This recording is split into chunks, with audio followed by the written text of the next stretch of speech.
YouTube channel કેમ છો?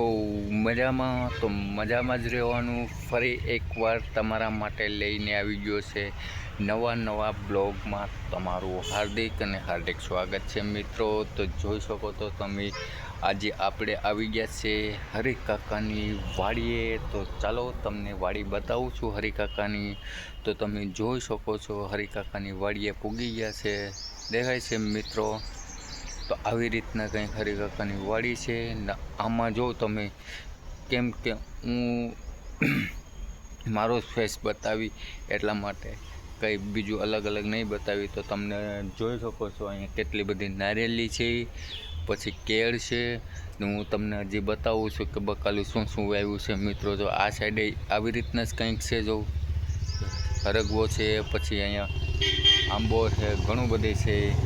તો હાલો, અમારી ગાડી તો નથી આવી પણ બીજા કોકની આવી છે, તો આપણે જોઈ લઈએ. ત્યાં સુધીમાં આપણે બ્લોગ્સમાં પહેલી વાર આવ્યા હોય તો બના રહેજો મિત્રો. તો તમને મજા જ આવી હશે, તો તમે જોયું હશે. તો આ તમને બતાવું છું સોપારીનું ઝાડ. તમે માવા ખાતા હોય તો ગુજરાતીને ખબર જ હશે કે આ સોપારીનું ઝાડ છે ને અહીંયા આપણે આ બાજુમાં છે ને આ કોરકા આંબો છે, તમે જોઈ શકો છો, દેખાય આંબો હરગવો છે. હવે બકાલું અહીંયા વાવ્યું છે ને આપણે ખેતરમાં, એટલે હરિકાકાના ખેતરમાં શું વાવ્યું ને હું તમને બતાવી દઉં. હરિકાકાના ખેતરમાં છે ને ઘઉં નથી, તમને ઘઉં જેવું દેખાતું હશે પણ અત્યારે ઘઉંની સિઝન નથી. આમાં છે ને તલ વાવ્યા છે. હવે 15-20 દિવસના અંદરમાં છે ને તલનો નિકાસ થઈ જશે.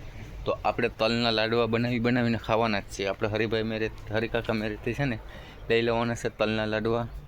ને આમાં તમે જોઈ લો, આમાં છે ને વાવ્યું છે બકાલું છે, રીંગણા, શું આપણે ગવાર, ભીંડી ને સોળાફળી ને એવું કંઈક છે બધું. આમાં બધી મરચાં ને પોપીઓ ને કેળ ને બધી છે ને અમુકમાં તો ભીંડાઈ આવી ગયા છે. હું તમને બતાવું, અહીંથી તો નહીં જવાય, ઓલી કરતી જઈને બતાવું તમને. ભીંડાઈ આવી પણ અહીંયા છે ને થોડુંક ડર જેવું લાગે છે. અહીંયા ઓલું છે ને લાઇટનું, એટલે આમ થોડુંક ડર જેવું લાગે, બીજું કંઈ નહીં. અહીંથી વટવામાં ક્યાંક છોટી ગયો તો મારા બાપાનો એક જ છે પાછું, એટલા માટે.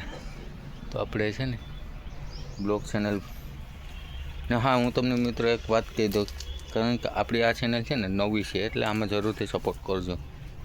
જો તમને દેખાતા હોય ને તો ભીંડા આવી ગયા છે ઘણા બધામાં ભીંડા થોડા આવી ગયા છે, દેખાય બધામાં થોડા ભીંડા આવી ગયા છે. આમ કેટલા બધી ભીંડા છે.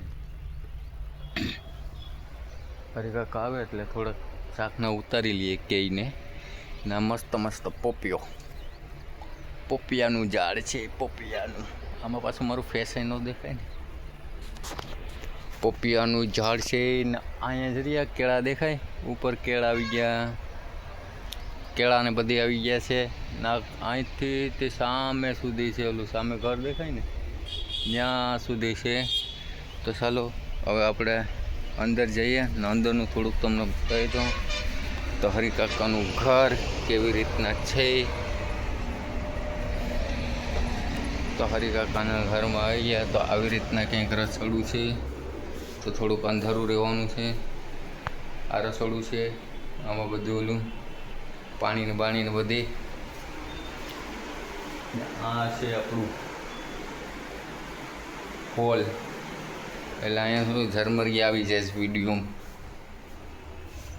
આપણી પાસે છે ને મોટો G85માં આપણે છે ને બ્લોગ બનાવીએ છીએ મિત્રો, એટલા માટે થોડુંક છે ને આવી રીતના કંઈક. તો ક્લિયરિટી હજી ઓછું છે. મારી એક ચેનલ મોનિટાઈઝ હતી, એમાંથી 1 થી 2 મેં પેમેન્ટ લીધા હતા, તો 3 સ્ટ્રાઇક આવી ગઈ હતી. એટલે તો ખુદના જ વિડીયો બનાવતો હતો, પણ કઈ કારણે સ્ટ્રાઇક આવી એ મને જ ખબર નહીં. એટલા માટે આપણે છે ને નવી આઈડી બનાવી છે. કંઈ નહીં તો અઠવાડિયું 8 દિવસ જેવું થઈ ગયું હશે મિત્રો, ને 50 સબસ્ક્રાઈબર આવી ગયા ને શોર્ટ વિડીયોમાં સારું હાલે. એટલે આપણે લોંગ વિડીયો જ પડીએ, પણ શું છે કે થોડું ઘણું આપણે શોર્ટ વિડીયોમાં કામ કરીએ એટલે સારું લાગે. તો આજનો બ્લોગ અહીંયા સમાપ્ત કરીએ છીએ. તો જય માતાજી, જય મા મોગલ. ને વિડીયો તમને સારો લાગ્યો હોય તો લાઈક, સબસ્ક્રાઈબ ને શેર કરવાનું નહીં ભૂલતા મિત્રો. તો ચાલો મળીએ નેક્સ્ટ બ્લોગમાં. તબ તક કે લીએ બાય બાય.